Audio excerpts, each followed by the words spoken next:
Bonjour, bienvenue sur jaicompris.com. Dans cette vidéo, on vous explique ce qu'est un pavé droit, on vous donne les premières propriétés à connaître et on vous explique comment on peut les construire. Alors, dans la vie de tous les jours, quand vous avez une boîte en carton, une brique ou encore des pavés que l'on retrouve sur les routes et les trottoirs, eh bien vous êtes en présence de pavés droits. Qu'est-ce qu'ont en commun tous ces solides? Ils ont déjà le même nombre de faces. Regardez le carton. Ici, il y a la face du dessus, il y en a une deuxième sur le côté et la troisième devant. Et pour chacune de ces faces, vous avez exactement la même à l'opposé. Là, on a la face du dessus et dessous, on va avoir la même face. Ici, la face numéro 2 de côté, elle va avoir exactement la même face de l'autre côté. Et là, vous avez la face de devant et vous avez la même derrière. Donc, en tout, il va y avoir 6 faces. Et ce qui est très important, c'est que toutes ces faces, ce sont des rectangles.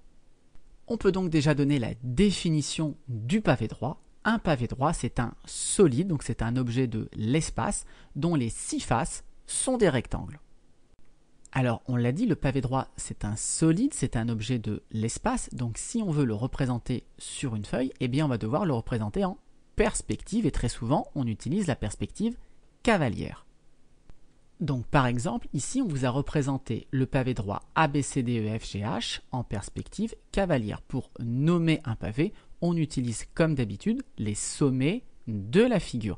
Alors regardez ici, le sommet D, on ne le voit pas, mais en fait il est derrière le point H. Donc on peut les compter ces sommets, il y en a 1, 2, 3, 4 sur la face du dessus, et donc il y en a également 4 sur la face du dessous. Et donc il y a toujours 8 sommets dans un pavé droit. Dans un solide, les côtés des faces, on appelle ça des arêtes. En perspective cavalière, les arêtes cachées, on les représente à l'aide de traits en pointillés. Et là, vous voyez qu'on peut refaire apparaître du coup le sommet D qui nous manquait tout à l'heure.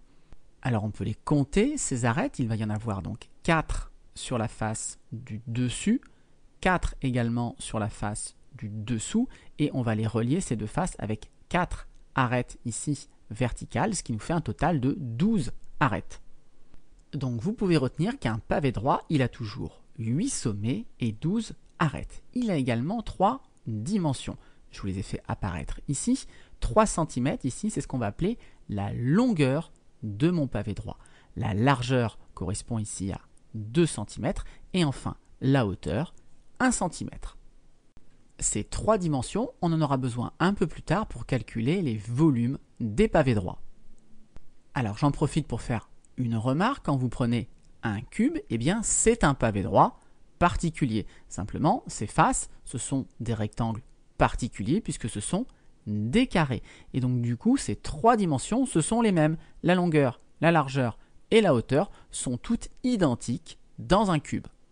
Dernier point de cette vidéo, pour construire un pavé droit à l'aide d'une feuille, eh bien, on va d'abord réaliser ce qu'on appelle un patron. Le patron, c'est une figure qu'on peut tracer sur une feuille qui, par découpage et pliage, peut nous permettre de reconstruire le pavé droit. Des patrons, il en existe plusieurs pour un même pavé droit. Le point commun, c'est qu'à chaque fois, on va retrouver 6 rectangles qui correspondent aux 6 faces. Comme les faces opposées, elles sont identiques, on vous l'a mis avec un code couleur ici, on va retrouver à chaque fois 2 rectangles qui ont la même forme, donc pour ces fameuses faces opposées. D'une manière générale, la méthode la plus simple pour former le patron d'un pavé droit, c'est de commencer par faire une face qui correspond au fond de notre boîte, de mettre ensuite de chaque côté les faces latérales identiques et de rajouter une dernière face qui correspond au couvercle. Et là, si je ferme le patron, si je referme le patron, vous voyez bien qu'on récupère notre pavé droit. Voilà, c'est tout pour cette vidéo. J'espère que les pavés droits n'ont plus de secret pour vous. Comme d'habitude, si vous avez apprécié cette vidéo, eh bien n'hésitez pas à la partager et à la liker.